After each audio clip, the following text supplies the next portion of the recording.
오늘 교육국 헌신 예배인데요. 무엇을 생각했냐면은 우리 아이들에게 어떤 교육을 해야 될까라고 생각을 했습니다. 그런데 제가 어떤 교육을 시키냐 하냐고 생각하니까 마음에 행복 교육을 시켜야 된다, 이런 마음이 들더라고요. 행복 교육.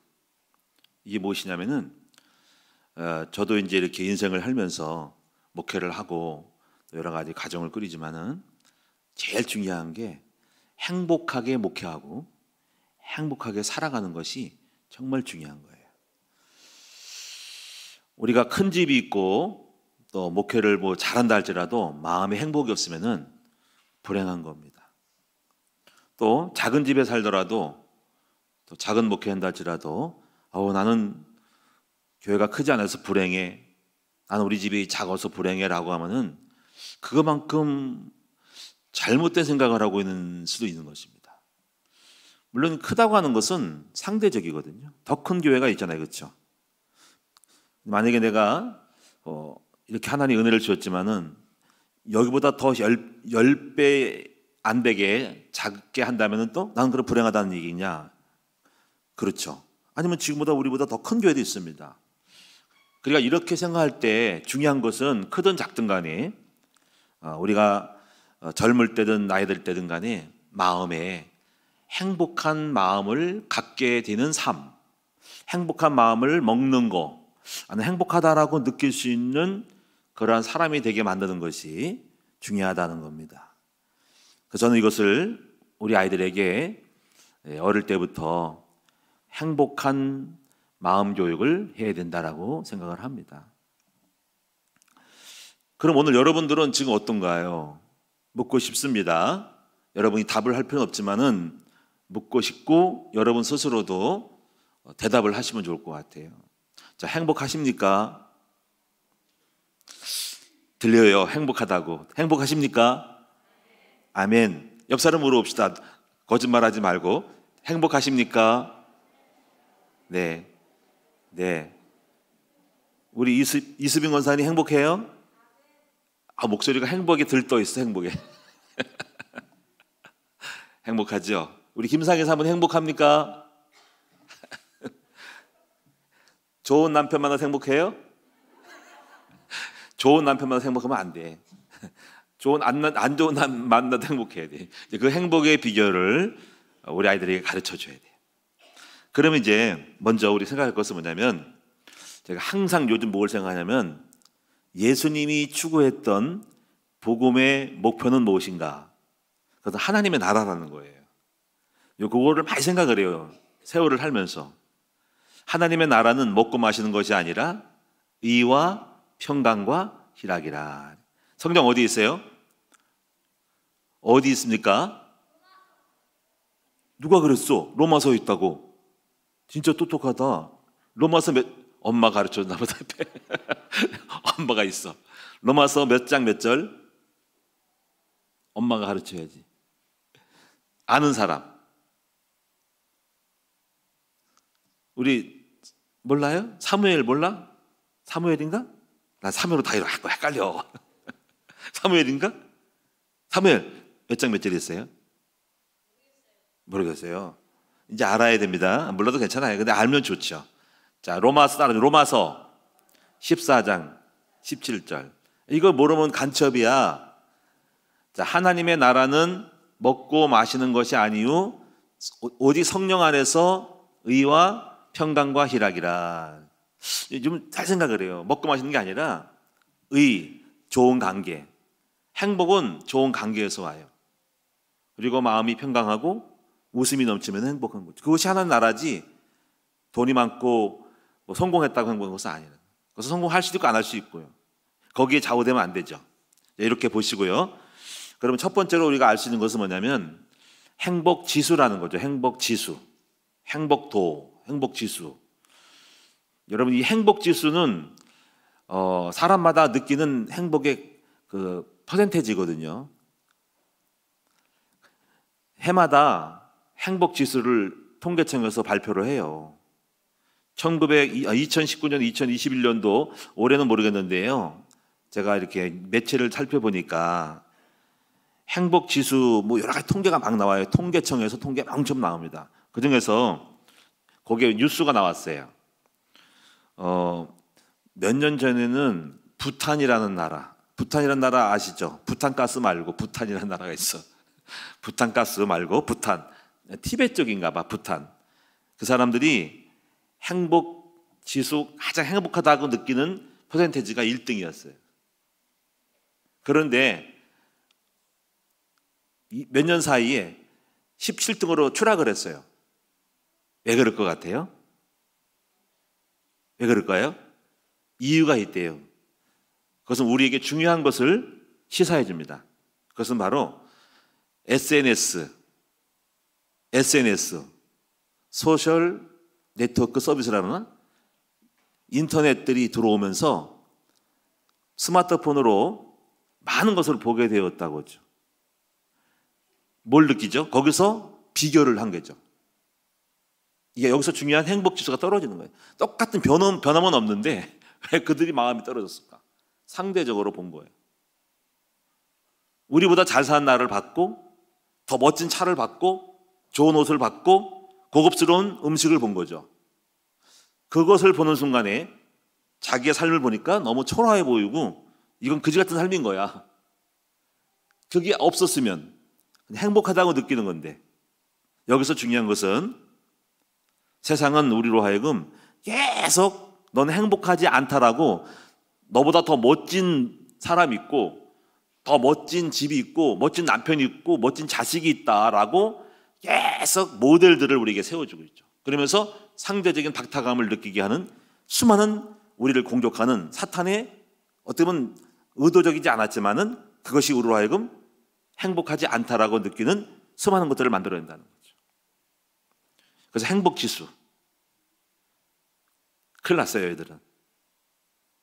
차라리 그런 걸 안 봤으면 여러분도 어떻게 느껴요?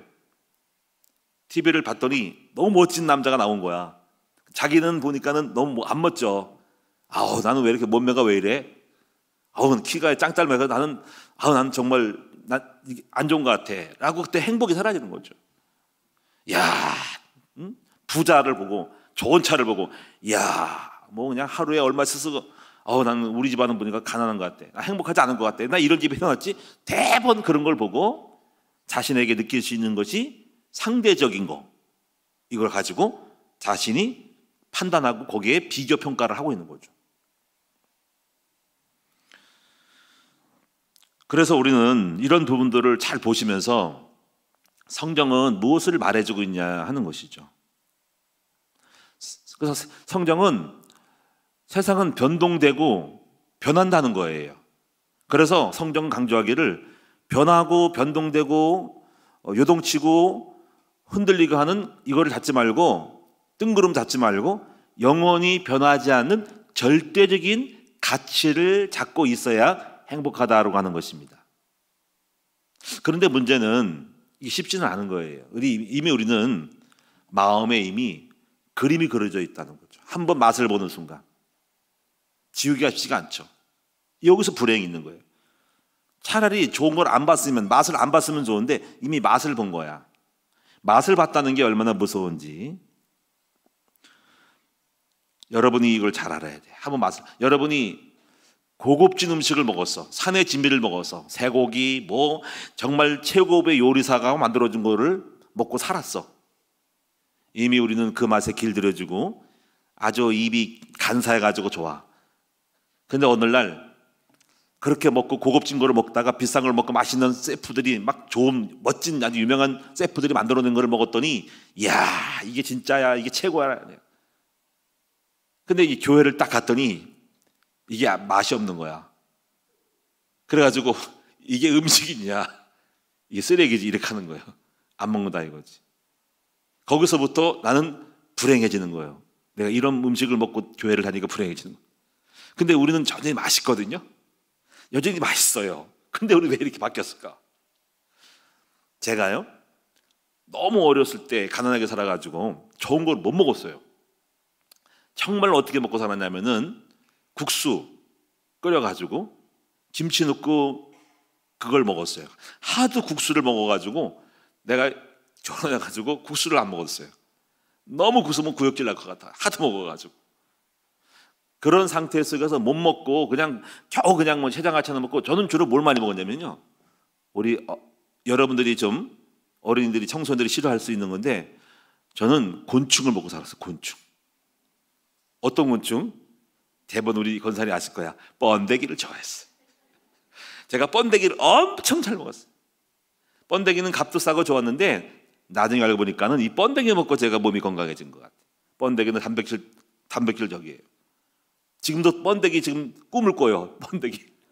내 번데기 한 푸드 사가지고 두고두고 먹어야 되겠다. 그래서 마트에 가면은 번데기 통째로 사다 먹습니다. 번데기 맛이 너무 맛있는 거 있죠. 우리 박상문 우리 저기 성도님 이해하시죠? 우리 시대는 번데기를 많이 먹었어요. 그러니까 번데기 먹으니까 건강하잖아. 번데기. 여러분 번데기 싫어하죠?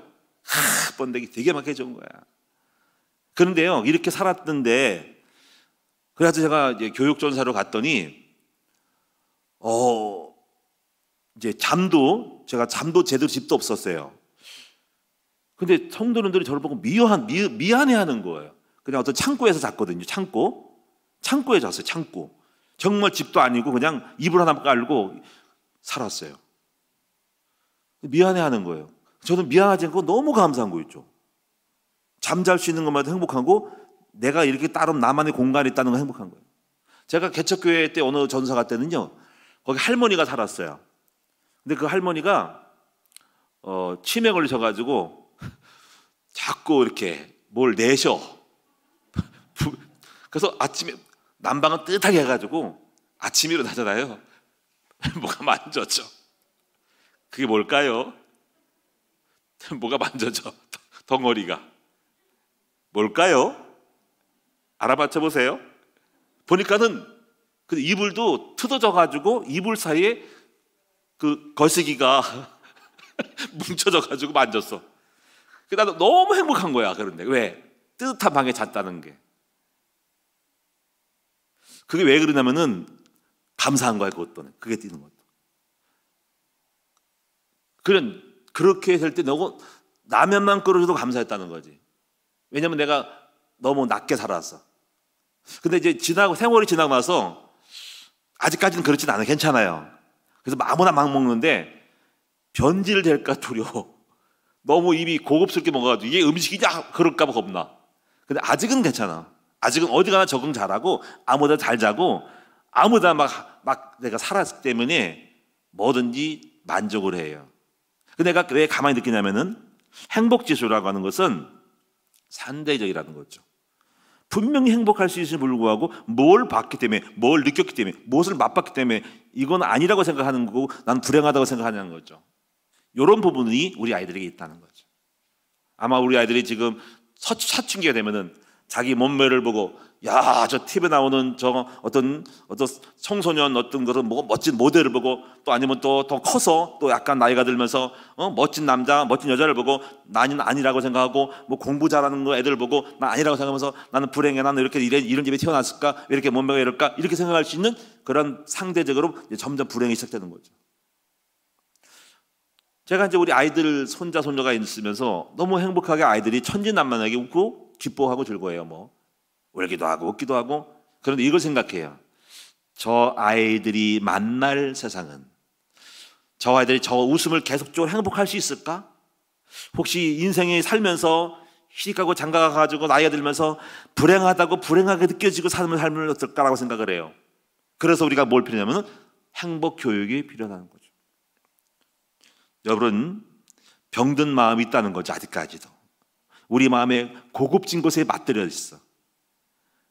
음식도 옷도 집도 삶의 스타일이 너무 길들여 있는 거죠.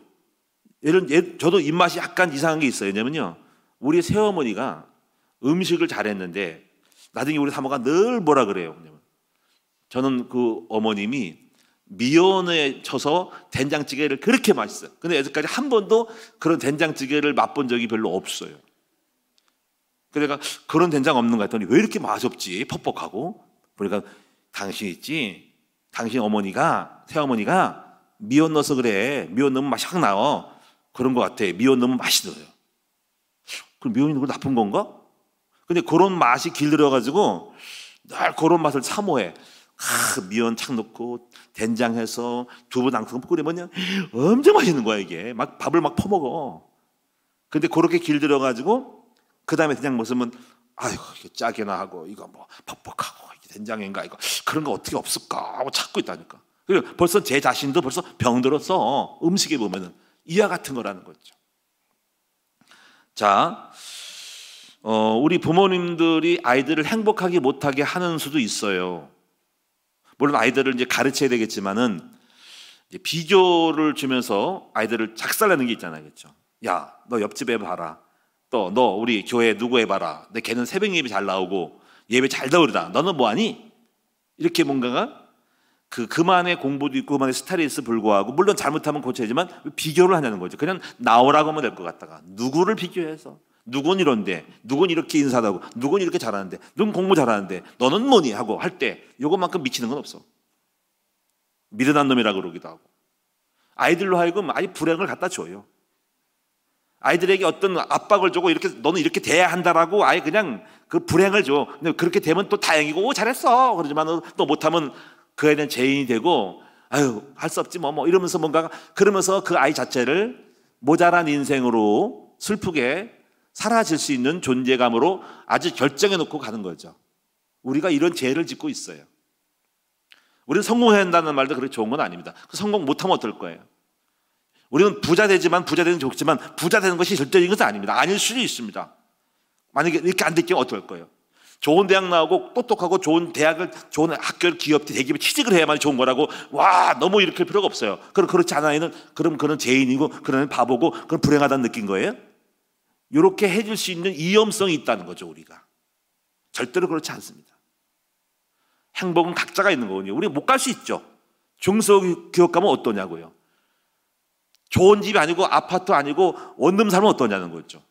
차가 적으면 어떠냐는 거죠. 우리는 그런 어떤 세상적인 어떤 그런 기준에 우리를 맞춰서 그렇지 못할 때 우리는 불행하다고 느껴지게 만들 수 있는 그런 병든 자아상을 주지 말아야 한다는 거죠. 물론 노력하라고 하지만은 비교해서는 안 되고요. 부모의 틀에 맞춰서 되면 안 되는 거죠. 부모의 틀에 맞춰서 너 이렇게 자라야 되라고 부모의 내가 못한 한을 풀기 위해서 네가 이렇게 해야 될 때 그 아이는 부모의 한을 풀어준 아이가 되면 안 된다는 거죠. 우리 스스로가 존재하면 되는 거죠. 어떻게 보면 네 스스로 네가 좋은 걸 하고 네 재미있는 걸 하고 네 수만큼 사는 거를 내버려 두는 건 좋은 것 같아요. 그렇다고 격려해 줄 필요지 그렇다고 압박할 필요는 없죠.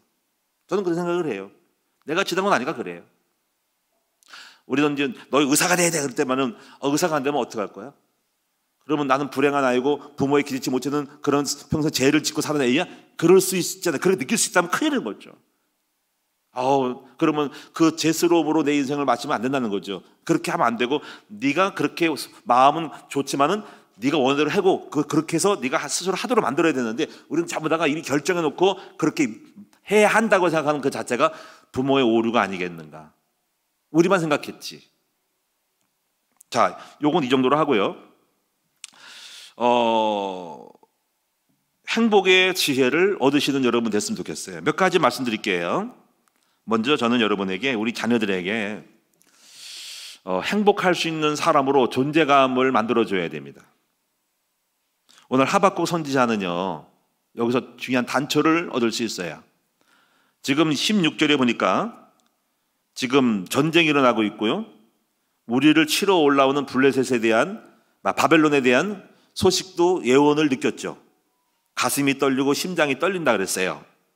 그런데 대번 하박국은 17절에 이런 고백을 하는 걸 볼 때 비록 무화과 나무가 무성하지 못하고 포도나무에 열매가 없고 감람나무에 소출이 없으며 밭에 먹을 것이 없어도 외양간에 속 없어도 나는 여호와로 말미암아 즐거워한다라고 하는 이 고백에서 참 신기하고 놀랍다라고 생각을 해요.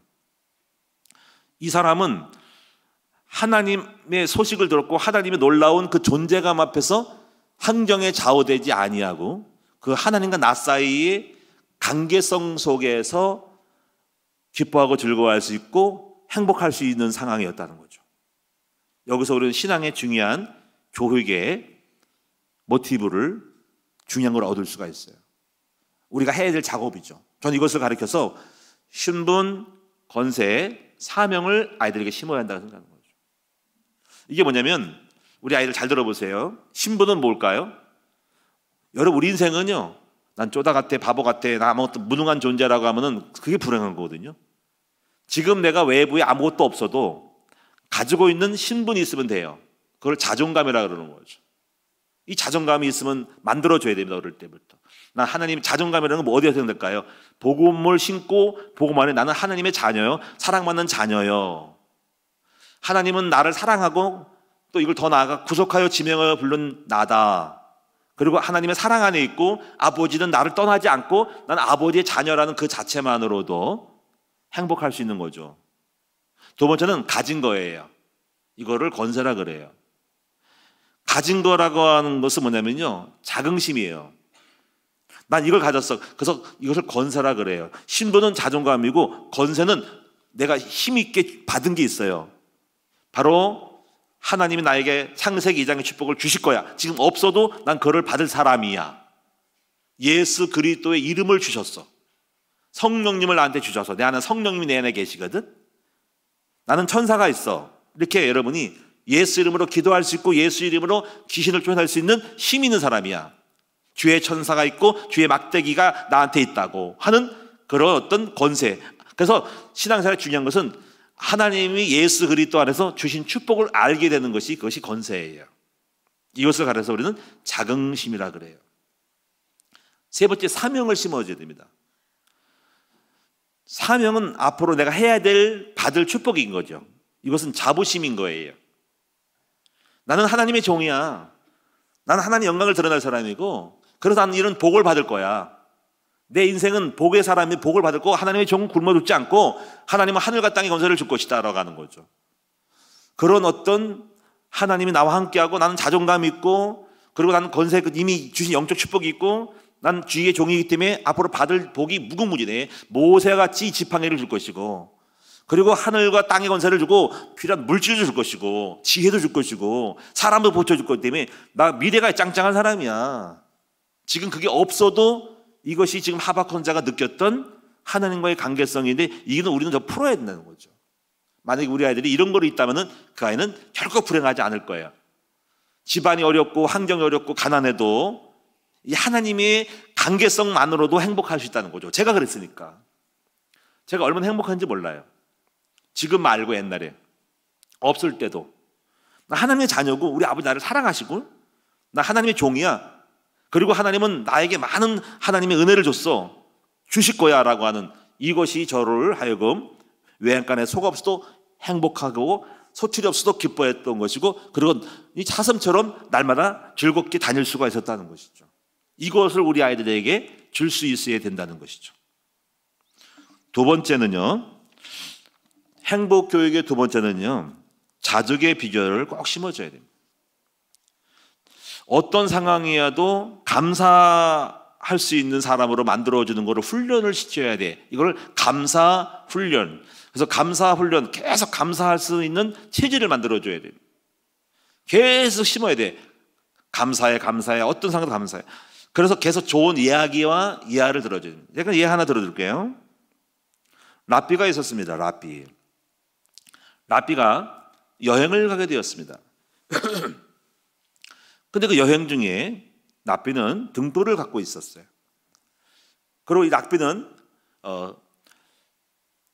닭장이 있었는데 닭을 한 마리 갖고 있었어요. 언젠가 아침에 깨운 시계 대신으로 또 타고 오는 나귀가 있었어요.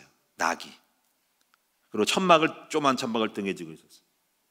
그래가지고 이제 여행을 가게 해서 등불과 천막과 나귀와 닭을 가지고 출발했어요.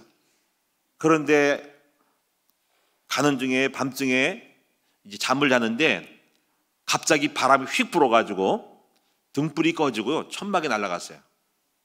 덜덜 떨었어요. 갑자기 바람이 불어가지고 등불이 꺼지고 바람이 불어서 천막과 함께 등불이 날아가 버렸어요.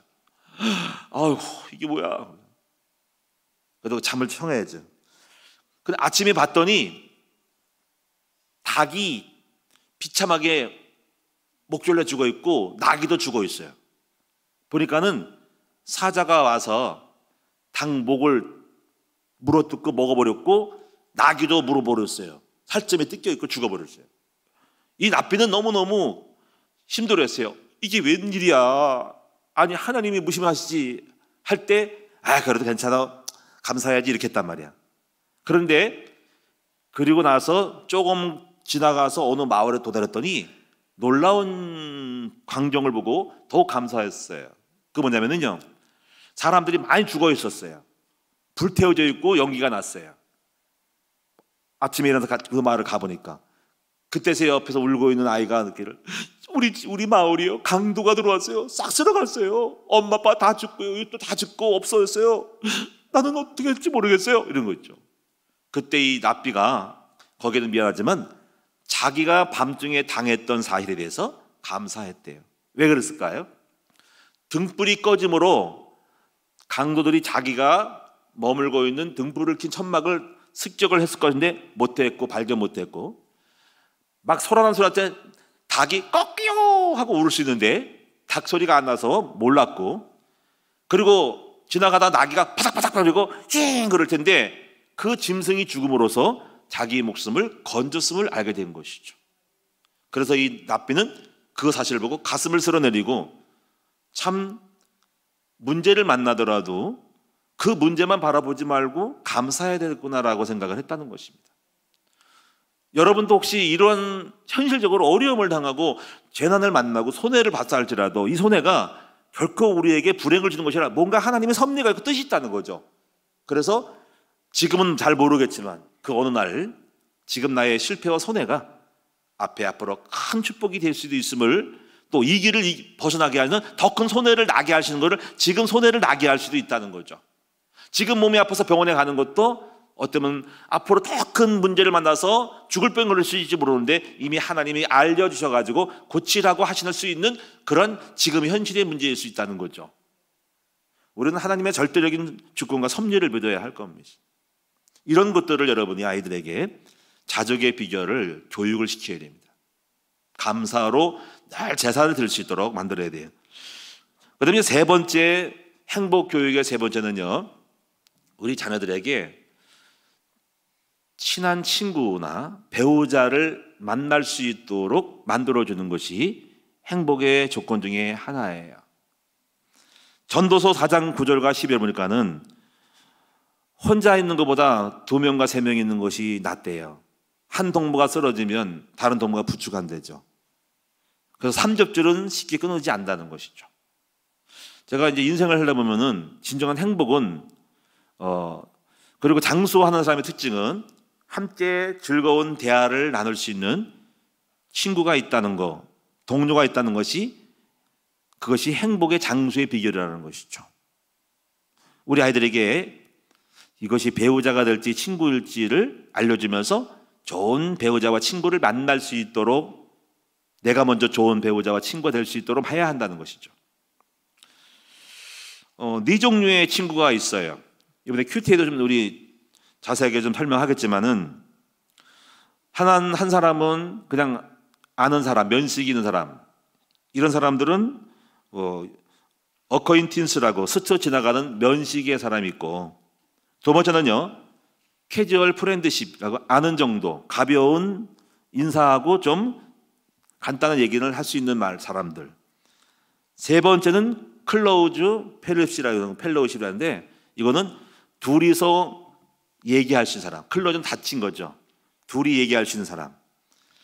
네 번째는요, 인티메이트라고 하는 건데, 요거는 좀 깊어. 둘만의 비밀을 간직하고 누설하지 않을 정도의 약속을 지키는 사람. 이런 사람이 있는데, 이 세 번째와 네 번째를 만들어주는 것이, 가질 수 있다는 것이 매우 중요해요.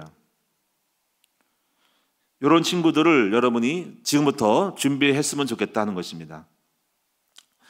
남자들끼리 하는 말, 속된 말로 불알 친구란 말이죠. 좀 우스갯소리 같은데, 그 정도로 치부가 있어도 같이 어릴 때부터 물가에서 수영하고 놀았기 때문에 그렇게 약점을 있어도 친할 수 있다는 것이 그런 친구라는 거죠. 처음부터 되지는 않죠. 그런 친구들을 만들어낼 수 있어야 됩니다. 그래서 여러분이 세상 친구는 언젠가 배반을 때릴 수가 있어요. 이걸 잘 가르쳐주고 믿음 안에서 믿음의 신실한 친구를 만날 수 있어야 됩니다. 배너 영화를 한번 생각해 보면요, 배너 영화 그런 영화예요. 배너가 그 주인공이 절친이 있었죠, 그렇죠? 옆집에 사는 친구 있는데 둘이 경쟁 관계잖아. 근데 한 친구가 이 배너를 모함해서 옥상에서 어떤 사령관이 지나갈 때 떨어뜨리게, 기아장을 약하게 만들어서 떨어뜨리게 만들어서 그 집이 사령관인가 누군가를 아주 살해하려고, 항쟁가 누군가 살해하려고 했다는 집안으로 누명을 쓰게 만들어요. 다 모함인 거죠. 왜 그랬을까? 즉 배너라는 사람이 올라가고 자기는 떨어지니까 그보다 못하거든. 걔를, 배너를 죽여야 되거든. 꺾어야 돼요. 그러니까 세상은 이렇다는 거야. 세상은 자기의 출세를 위해서 친구도 버릴 수 있다라는 것이 비정한 세계라는 거죠. 그것이 배너 영화에 나오는 거예요. 이런 거를 보여주면서 내가 항상 믿음 안에서 진실한 사람을 만나야 된다는 걸 가르쳐야 돼요. 그건 배우자도 마찬가지예요. 배우자도 우리가 세상에 있는 사람을 만나면은 자기 이익을 따라서 상대방을, 배신을 때릴 수 있어요. 친구도 마찬가지. 이번에도 간단히 말하면 유동규 씨라는 사람도 자기도 지금 형제라고 부르는 사람한테 배반당했다고 말을 해요. 그래서 자기가 갖고 있는 비밀을 털어놓았다고. 그 부분은 세상은 그래요. 자기가 이기에 처하니까 쟤 몰라라고 한 거. 그런 거예요, 지금. 뭐 자세한 얘기는 제가 안 하겠지만은 그런 거예요. 배반 말했다는 거지. 같이 어떻게 성남 대장동 했는데 그 이기에 수사에 들어가니까 팽하고 얘 몰라 하고, 이런 걔를 멀리 해야지 내가 안 잡혀갈 거니까 그렇다는. 그래서 화가 나가지고 감옥 나가지고 진술했다잖아, 이런 거지. 그러니까 세상은 그런 거니까 이익 좋을 때는 형님하고 하다가 손해가 날 때는 쟤 몰라 하고 배반 때리고 배신하고 고소하고 자기 이익을 추구하는 것이 비정한 세계라는 거죠. 이런 것도 아이들에게 가르쳐 줘야 돼요. 제가 이 친구에 대한 거는 굉장히 좀 깊이 들어갈 게 뭐냐면요, 제가 이런 게 있었어요. 노회의 목사님들이, 시찰의 목사님들이 여행을 갔습니다. 여행 갔는데 저는 안 갔어요. 제가 가고 싶지 않아가지고. 버스 안에서 가다 보니까는 우리 성도들도 보면 막 복음성도 부르고 막 유행가도 부르잖아요, 그렇죠? 그럴 수 있죠. 근데 어느 한 목사님이 유행가를 불렀어요. 그랬더니 유행가를 부르고 막 마이크를 거꾸로 잡고 부르나 봐. 했더니 어느 한 목사님이 시험이 들었어요. 어떤 시험이냐면, 아니 목사님이 저럴 수 있냐, 아니 세상적으로 나냐가 이렇게 말한 거예요. 그래서 그러니까는 그 친구, 그럴 수 있지 왜 그러냐, 이 싸움 붙었어요. 가지고 이 사람이 결국은 나중에 노회를 나보게 됐어요. 우리 노회 없어요 지금. 그 부인이 치과 의사고 그 사람이 이제 지금도 신길동을 목회하고 있어요. 근데 이제 서로가 자기들이 옳다는 거죠. 목사님이면 안 된다는 거지. 근데 그럴 수 있다는 거예요. 이 사람은, 그렇게 한 사람은 어느 쪽이 맞을까요? 여기서 잘 알아야 됩니다. 사람들 간의 그 관계에서는요, 이런 게 있어요. 아까 말한 것처럼 잠깐 면식이 있는 사람, 그리고 그냥 가벼운 인사하고 차 한잔 마실 수 있는 사람, 그리고 좀 둘만의 얘기를 할 수 있는 사람, 네 번째는 친밀하게 깊은 것도 아까 말처럼 불알 친구, 이렇게 말하면 같이 막 노래 불러도 그래 내 친구, 너 왜 그러냐 하고서 이해할 수 있는 사람 있잖아. 근데 그 버스 안에 누가 있었냐면요, 누가 있었어? 깊이 이해하는 사람이 아닌 가벼운 면식 있는 사람이 있었다는 거죠. 그 사람은 그 사람이 노래 부르고 춤추는 거를 이해 못한 거야. 딱 걸린 거야. 그래서 분석을 해보면 그래요. 요걸 잘해야 돼. 요번에 우리 여목자 야외에 갔죠. 자, 우리는 목자들끼리는 다 알고, 목사님도 알고, 근데 막 유행가를 부르시는데 안 나왔잖아, 그렇지? 근데 만약에 거기서 새로운 사람이 몇 사람이 왔어요. 전혀 우리가 신앙생활을 모르고 우리 성도를 통해서 왔단 말이죠. 그때 여기서 막 나가게 되면 그 사람은 내가 교회 차 타니 목사님도 이상하고 다 성도가 이상해, 유행가 부르니까 개판 5분 전이더라, 이럴 수 있어요. 제가 그래서 조심했어요. 분명히 지금 새로운 사람이 왔는데 이 사람 어떻게 느낄까 하는 거죠. 연상이 되더라고요. 이제 그런 일이 없었지만은 그렇게 여러분이 서로 관계에서 우리가 큐티할 때도 마찬가지예요.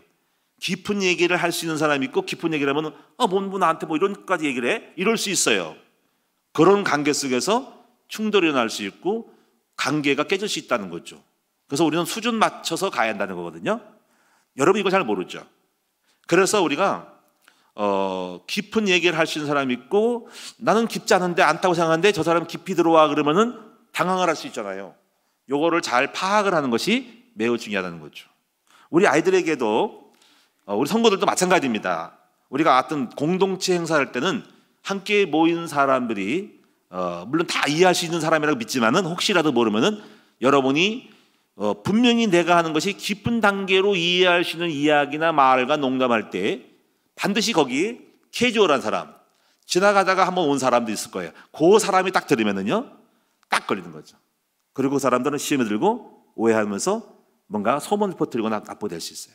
그래서 그런 것들을 여러분이 항상 만나실 때는 내가 지금 어느 정도까지 들어갈 것인가, 이분이 내 모든 행동을 이해할 것인가, 내가 농담을 따먹게 해도 이해할 것인가, 내가 깊은 얘기해도 받아들일 것인가 아닌가를 알고 이거를 조심스럽게 타진하고 안 가면은 오늘날 당하는 거죠.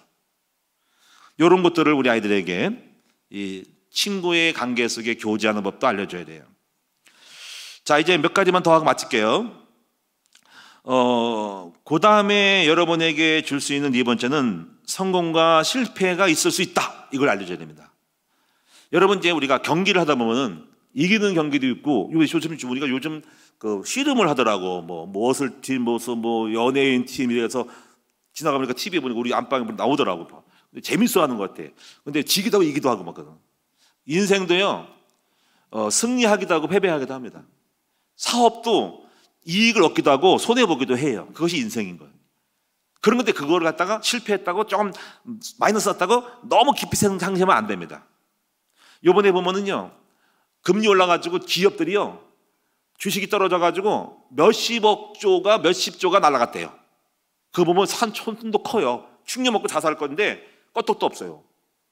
우리는 뭐 얼마쯤 손해봤다 그러잖아요. 근데 세상은요, 기업 한 사람들은 어마어마하게 손해보고 있어요. 손해보고 망하기도 하고 막 재산 날라가기도 하고 쫄딱 망하기도 하고 막 그래요. 야, 대단한 사람들이야. 근데 껐떡 없어요. 우리 인생은 장기를 둘 때 내가 왜 이렇게 악수를 넣어가지고 졌지? 이겼다. 이게 뭐지 게임이? 맨날 이기는 게 아니라는 거죠. 이런 것들도 있을 수 있다는 것들도 우리 아이들에게 가르쳐 줘야 됩니다. 리스크가 있다는 거죠. 어떤 건 장사도 안 될 수 있는 거예요. 근데 안 되는 거 가지고 심각하게 생각하면 안 되는 거죠. 인생은 이런 거라는 거. 그래서 행복할 수 있을 때 뭐 한쪽은 이익 보고 내년 올해 손해보고 내년 이익 보면 되는 거거든요. 이럴 수 있다는 거를 알려줘야 한다는 거죠. 그 다음에 또 하나는 뭐냐면요, 전도서를 나중에 여러분 행복을 이해하려면 전도서를 이해해야 되는데 이런 게 있어요. 제가 전도서를 읽어보니까 11장 16절 보니까 이랬습니다. 부지런히 많은 거를 뿌리라는 거죠. 오늘도 뿌리고 내일도 뿌리고. 그거 뭐냐면 이런 거죠. 오늘 잘 됐는지 내일 잘 됐는지 알 수가 없다는 거죠. 이건 뭐냐면 참 하나님 우리에게 인생의 신비로움을 줬어요. 무슨 얘기냐면요, 내년은 알 수가 없는 거예요. 내일도 알 수가 없는 거예요. 우리 인생은 다음을 알 수 없다는 거죠. 그래서 맨날 새 아침이야. 만약에 이런 거 있잖아요. 여러분 영화나 드라마가 결론이 나버리면 재미 하나도 없어요. 이미 인생 뻔할 뻔잖아, 그렇지? 거기서 실망이 오는 거야.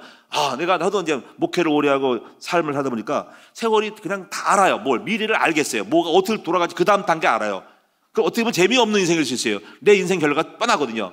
그런데요, 항상 어떤 마음을 가지면 내일에 대한 모호성을 가져야 한다는 거죠.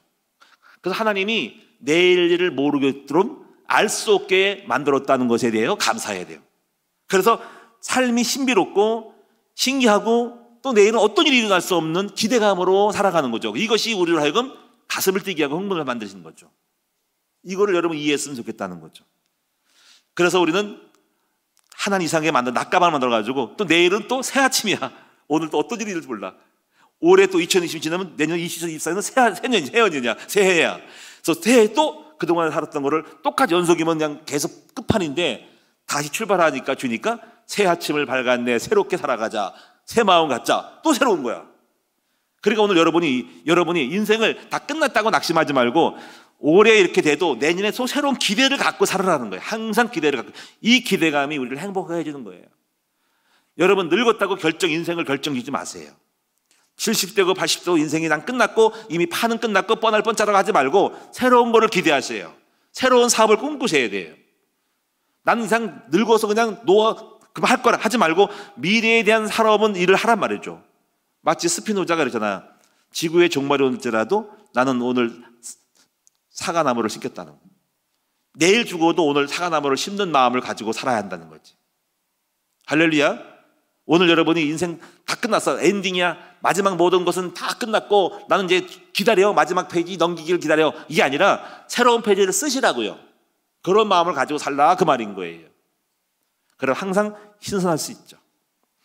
자, 이제 마지막으로 하나만 더 말씀드릴게요. 마지막으로는 행복 교육에서 마지막은 이런 것도 가르쳐야 되는데 뭐냐면요.